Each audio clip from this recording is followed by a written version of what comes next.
अस्सलामु अलैकुम नाजरीन, आप जुड़े हुए हैं कश्मीर डिस्पैच के साथ और आज हम यहाँ पे बात करने वाले हैं नेशनल कॉन्फ्रेंस की तरफ से इजरा करदा एक फहरिस्त, जिस फहरिस्त ने सियासी हलकात में एक हलचल मचा दी है और उन्होंने उसमें 47 जो हल्का इंतखाबात है कश्मीर डिवीज़न के अंदर 46 ऐसे हल्का इंतखाबात है जहाँ पे अपने नुमाइंदों के नाम उन्होंने इजरा किए हैं। इसकी वजह से जो पीएचडी की साख्त है, जिसके ऊपर कई ऐसे लोग ये यकीन करके बैठे हुए थे कि शायद आने वाले इंतखाबात में पीएचडी मिलजुल कर इलेक्शंस लड़े, उसके ऊपर अब जो बादल है वो वहां पे बरस रहे हैं। और इसकी वजह से हालांकि जो कश्मीर इस वक्त मौसम सरमा के आगाज पे, उसके दहाने पे है, मौसम गर्मा की एक ऐसी लहर उठ चुकी है इस सियासी हलचल से। आज हमारे साथ यहाँ पे जुड़े हुए हैं कश्मीर डिस्पैच के एडिटर इन चीफ सईद बशारत बुखारी साहब, और इनसे हम जानना चाहेंगे कि क्या लगता है आपको इस लिस्ट के इजरा करने के जो पीछे क्या वजूहात है नेशनल कॉन्फ्रेंस के अंदर या उनकी जो थिंक टैंक्स है, क्या चल रहा है? असर साहब शुक्रिया आपका। नेशनल कॉन्फ्रेंस ने जो ये कल रात गए आई थिंक लेट आवर्स में एक लिस्ट इजरा की, जिसमें इन्होंने अपने 46 कॉन्स्टिट्यूंसी इंचार्ज की तकर्री की, और उससे ये है कि सियासी हलके ही नहीं बल्कि आम लोगों में भी ये एक डिबेट स्टार्ट हो गया है कि आया कि इलेक्शंस होने वाले हैं, और अगर इलेक्शंस होते हैं तो कब होंगे।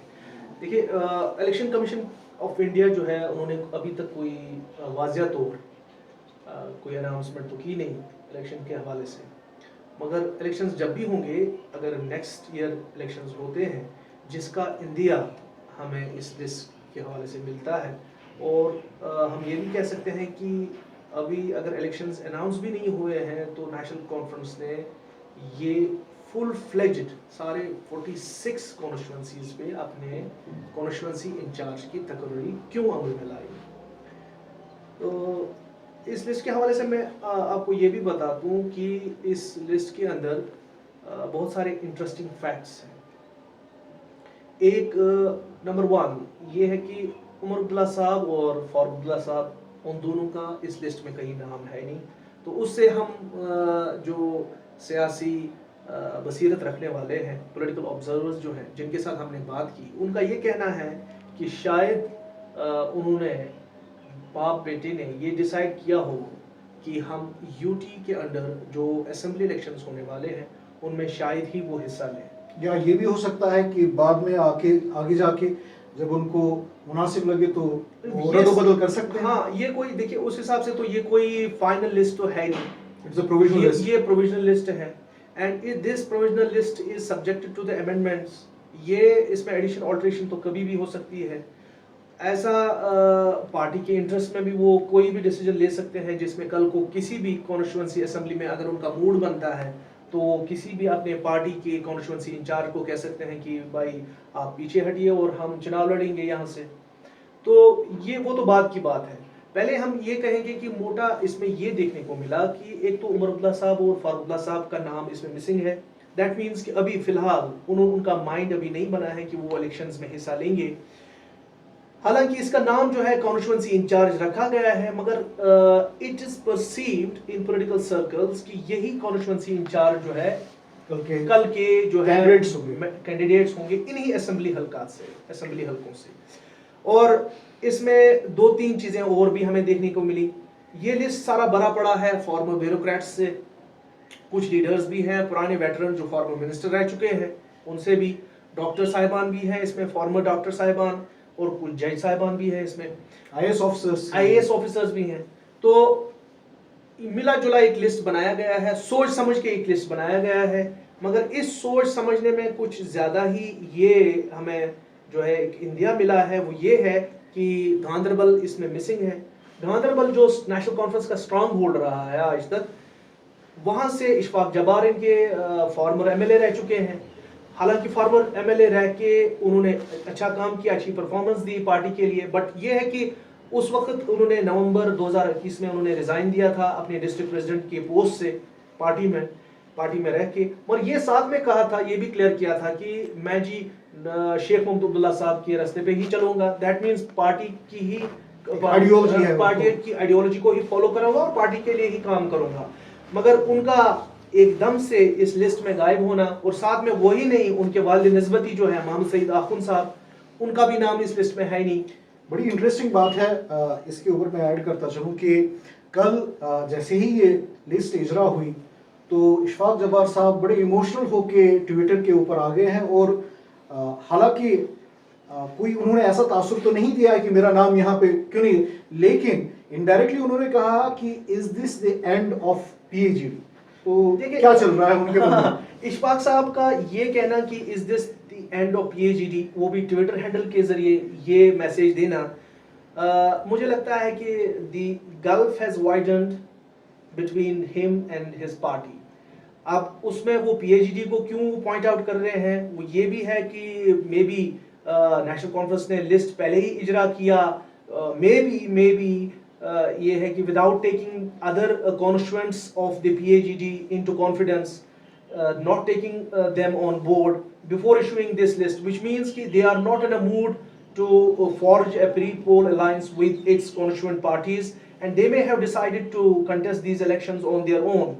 और मगर इशफाक साहब को ये भी कहना चाहिए था कि अपने जाती राय के जरिए कि क्या ये उनकी एब्सेंस जो इस लिस्ट में है, does it mean that it is end of Ishfaq जब्बार's relationship with the national conference? तो that is yet to be seen। रहा सवाल इसका गांधरबल का, ऐसे ही नासिर सुगामी साहब यहाँ हुआ करते थे, हमारे फॉर्मर एमएलए जो अमीरा गदल में रह चुके, हाँ, उन्हें रिप्रेजेंट किया था अमीरा गदल कॉन्स्टिट्यूंसी। अब चूंकि अमीरा गदल कॉन्स्टिट्यूंसी तो रही नहीं, शाहपुरा एंड लालचौक दो कॉन्स्टिट्यूंसीज बनाई गई आफ्टर डिलिमिटेशन। अब उनको वापस भेज दिया गया है डिस्ट्रिक्ट कुपवारा। अब वो कुपवारा की कॉन्स्टिट्यूंसी इंचार्ज, लेकिन उनका जो गांव है असल में वो तो लोलाब कॉन्स्टिट्यूंसी में फॉल करता है, मगर लोलाब के लिए नेशनल कॉन्फ्रेंस के पास ऑलरेडी एक मेंबर असेंबली रह चुके हैं वहां, कैसर जमशीद लोन साहब, और उन्होंने शायद उनको बराह रास्त रखा, हाँ, उनको इंटैक्ट रखा गया है, वहां पर उनको डिस्टर्ब नहीं किया गया है, और इस ज़मन में कुपवारा को हैंड ओवर किया गया है जनाब नासिर सुगामी साहब को। और हजरत बल की बात करें तो हजरत बल में भी एक खासा असर रह चुका है। तारीखी तौर हम देखें, नेशनल कॉन्फ्रेंस बहुत ही ज़्यादा वोट्स के साथ जो कहते हैं हजरत बल से जीत के आए, और शेखुल्लाह साहब का वहाँ बड़ा दबदबा रहा है। एक अंडरस्टैंडिंग ये समझ रहे हैं जो हमारे जानकार हैं, पॉलिटिकल एनालिस्ट हैं, तो उनका ये था कि श्रीनगर में एक अंडरस्टैंडिंग हुई है पीडीपी के साथ कि शायद पीडीपी को वो हजरत बल कॉन्स्टिट्यूंसी और लालचौक कॉन्स्टिट्यूंसी दे दे। लेकिन कल जब लिस्ट निकली तो उसमें सलमान सागर साहब हजरत बल से हैं, और एहसान परदेसी साहब का नाम जो नई लालचौक कॉन्स्टिट्यूंसी से। तो क्या लग रहा है कि देखिए, मैं ये कहूँगा कि ऑब्वियसली अगर कुछ पार्टीज किसी गठबंधन में शामिल है तो देयर इज एवरी पॉसिबिलिटी कि वहाँ कुछ टैसिट अंडरस्टैंडिंग हो between the constituents of that amalgam. अब ये भी है कि कहाँ हम स्ट्रॉन्ग कैंडिडेट को फील करते हैं और कहाँ हम वीक कैंडिडेट को फील करते हैं, दैट जो है ना वो अभी वो सिचुएशन आई नहीं, क्योंकि अभी इलेक्शंस तो अभी अनाउंस हुए नहीं। अभी ये भी देखना बाकी है कि पीडीपी इस सारे प्रोसेस को कैसे लेती है, और may be in coming days PDP में issue a list of its own constituency in-charge, या कोई फॉर्मल रिएक्शन दे दे इस चीज पे। अभी तो ऐसा कुछ है नहीं। रहा सवाल बाकी जो पॉलिटिकल पार्टीज हैं, वो तो फ्रॉम डे वन जो है अपने पॉलिटिकल एक्टिविटीज उन्होंने जारी रखी हुई हैं। लाइक हमारी अपनी पार्टी यहाँ पर जो है जम्मू एंड कश्मीर अपनी पार्टी, वो कोई जलसा कर रहे हैं 12 नवंबर को शेर कश्मीर पार्क में, तो वो उन्होंने अपनी पॉलिटिकल एक्टिविटीज को स्टॉप नहीं किया, मगर इस तरीके से भी कोई लिस्ट लेके नहीं आए अभी तक।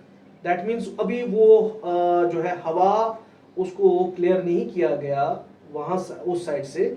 दूसरे आई मीन टू से कि बाकी जो पार्टीज हैं पॉलिटिकल पार्टीज, ऐसे ही आज़ाद साहब की पार्टी जो डेमोक्रेटिक आज़ाद पार्टी है, वो भी अभी मीटिंग्स ही कर रहे हैं, उनकी तरफ से भी कोई जो है रद्द अमल ऐसा नहीं आया, ना ही कोई इनिशिएटिव लिया गया कि जिससे हमें ये इंदिया मिले कि इलेक्शंस चुनाव जो है वो जल्दी होने इस वाले हैं। तरीके से Jammu and Kashmir people's conference के भी सदरी इंतखाबात जो परसों ही हुए और उसमें सजाद साहब को फिर से सदर मुंतखब किया गया है, तो अभी तो ऐसी कोई लिस्ट वहां से इजरा भी नहीं हुई। हाँ, पीपल्स कॉन्फ्रेंस पे वहां उन्होंने भी नहीं किया है, कांग्रेस से भी नहीं है, और बाकी यहाँ बीजेपी है, बीजेपी का भी कोई लिस्ट ऐसे सामने नहीं आया। तो national conference has this credit goes to national conference कि इन्होंने एक इनिशिएटिव लिया है, और इस फिजा जो सर्द और जम गई थी फ्रोजन सिचुएशन को फिर से लाइव किया है।